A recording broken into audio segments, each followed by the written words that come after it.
做一个好人是什么感受？便是觉着这世间无一不好，无一不善，内心坦坦荡荡，无所愧疚，生来欢喜，死亦无愧。Hello, Singaporeans. How unequal is Singapore? Singapore's income inequality is actually worse than what overall Gini tells us.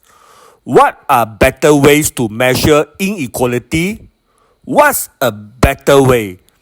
There's no best way, but there is a better way.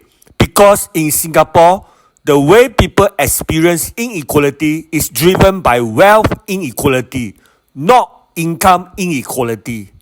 Wealth inequality is a measure of the unequal distribution of how much people actually own. It looks at assets, not all net worth amongst individuals or households. Wealth includes all assets that have value, such as money, property, stocks, and bonds, minus any debts or liabilities owned. Unlike income inequality, which measures the unequal distribution of income earned by individuals or households, wealth inequality takes into account not only current income but also past savings, investments, and other accumulated assets. Inequality in wealth can limit opportunities for upwards mobility, increase social and economic stratification, and contribute to the concentration of economy and political power in the hands of a few. Wealth inequality has risen steadily, especially compared to Hong Kong, Taiwan, and other comparable East Asia countries. In absolute terms, the wealth Gini coefficient is consistently higher than the income Gini coefficient. In other words, wealth in Singapore is increasingly concentrated in fewer hands. Likewise, a report by UBS shows that from the end of the global financial crisis in 2008 till 2023, Singapore's average mean wealth rose an astonishing 116%. Yes, that's 116%. And its median wealth, the wealth of the person in the exact middle, fell 2%. In other words, while Singapore's wealth has greatly grown, the vast majority of that growth ended up in the hands of the already rich, the super rich. Nor is this typical of the global economy. While Italy and Spain also saw average wealth growth outgrowing median wealth growth, the difference was small, especially compared with Singapore's obscure gap.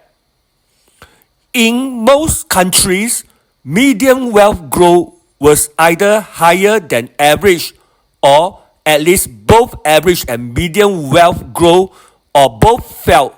In the case of Greece, Singapore's wealth inequality over this period, as measured by UBS through its Gini coefficient, has risen faster than in any other country's assessed and is now at 70 out of 100, above the likes of Hong Kong and Indonesia. Singapore's wealth inequality worsened by 22.9% between 2008 and 2023, the worst in UBS table of economists. This wealth inequality is the result of Singapore's economy model, which we have to understand the PAP's government's economy model. Lee Hsien Loong, as Prime Minister then, regularly emphasized the importance of attracting the rich and made Singapore highly attractive to international capital. In practical terms, what are some ways people experience wealth inequality?